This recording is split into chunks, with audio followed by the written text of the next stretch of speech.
Hello guys, hello. जाडो छ आस्ते जाडो छ यहाँ जाडो छ बुढी छैन भन्ने आस्ते जाडो छ यहाँ कोरिया यहाँ कस्तो यहाँ कस्तो जाडो छ कि है आज चाहिँ खासै त्यस्तो जाडो छैन रहेछ 2 दिन त सुतेँ नि त म चाहिँ यहाँ सुतेँ 1 hour later. यो चाहिँ मेरो साथीको रुम है त्यहाँ बसेछु दामी छ यार रुम साथीले दामी बनाएर राखेको छ रुम म चाहिँ यहाँ सुत्छु होइन साथी चाहिँ यहाँ सुत्छ मेरो बेड यस्तो लथालिङ्ग छ होइन यहाँ चाहिँ मन्दिर गुम्बा भनौँ न है 2टा रुम छ होइन म चाहिँ अब हस्पिटल जानु भएको भ्लग बनाऊँ भनेर हल्का भ्लग बनाउँदै हिँड्छु आज चाहिँ म चाहिँ बाह्रजनाले रेडी भइसकेँ होइन यो पछाडिको चाहिँ हाम्रो रुम हो किचन हो होइन बेडरुम भइहाल्यो अब म ट्याक्क अफ गर्छु होला अब म चाहिँ बाहिर निस्किनु लाग्यो है के छ हालखबर सबैजनाको के कस्तो हुँदैछ गाइज बाहिर जानु पऱ्यो है चिसो छ यसको के भन्दा छु अनि माथि लाउनै पर्छ माथि लाएन भने फेरि जरिवाना थपिन्छ अन्त एउटा त यसरी लाउँछ होइन यो चाहिँ लाउन गाह्रो हुन्छ क्या यो खुट्टामा चाहिँ फोन राख्नै पर्ने हुन्छ यसको लागि अब चल्दैन नि त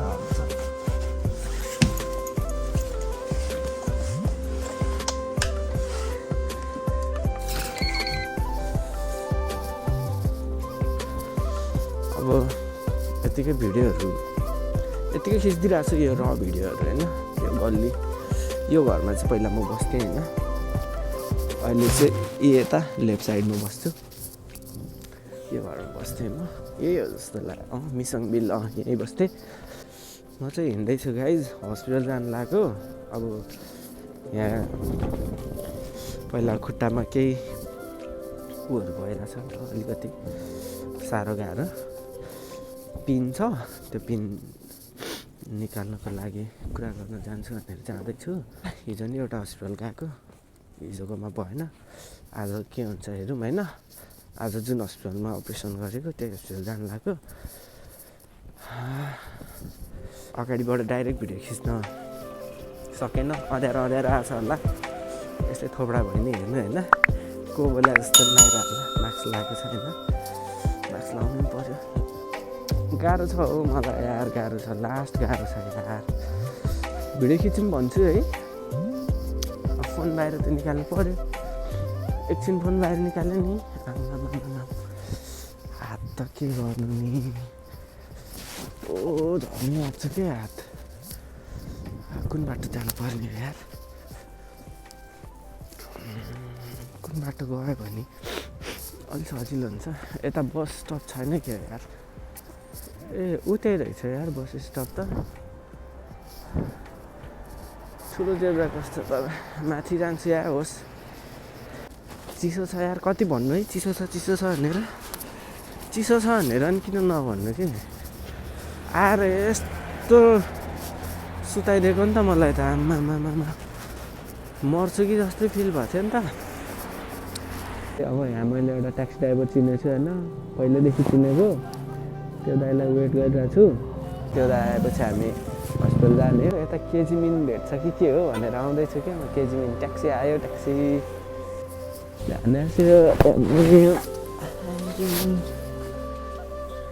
सामसुङ भ्याउन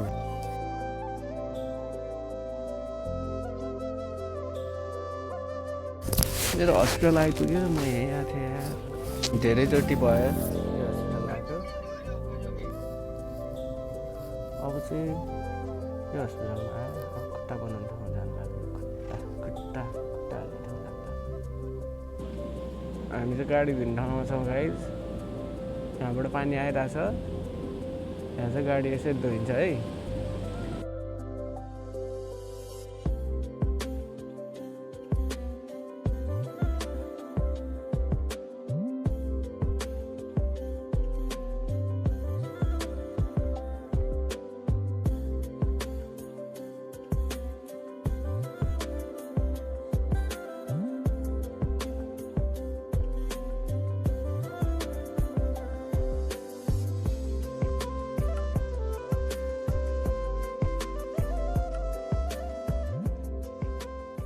फाइनली अब कामहरू सबै सकाएर म आएँ होइन। फोन समात्न सकिरहेको छैन, मैले भनिहालेँ। यो चाहिँ म पहिला बसिरहेको हस्पिटल हो, पछि उताको हस्पिटलको ट्रिटमेन्ट सकेपछि यहाँ पनि मैले ट्रिटमेन्ट गरेको थिएँ। सब कामहरू सल्टाएर आइपुगेछु होइन भर्खर। जाडो छ, फोन समाउनु पनि एकदम गाह्रो भइरहेछ होइन। पहिला नि बसेको अनि त्यसपछि अहिले नि आएको भएर होइन।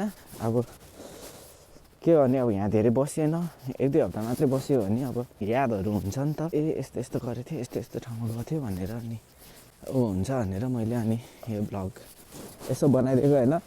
नेपाल गएर यस्तो थियो नि त, कोरिया त यार यस्तो सफा थियो नि त, यस्तो यस्तो सिस्टम थियो नि त, नेपाल त यस्तो फोहोर छ यार, कचाकुचुक छ भन्ने थाहा हुन्छ भनेर बनाएको। ल अब म फाइनली आइपुगेँ होइन, घर आइपुगेँ। तर अँध्यारो छ, तर एकछिनमा बत्ती बल्छ होला। बल्दैन के हो बल्यो।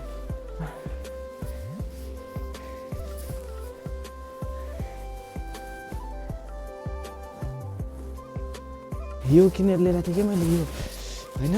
यो त अनि बाहिर बसेर बाहिर फ्रिजमा घामबाट निकाल्ने बेलामा पो अलिक तातो थियो, कोठामा राखेको चिसो भएछ के, त्यही भएर बनाएँ क्या मैले।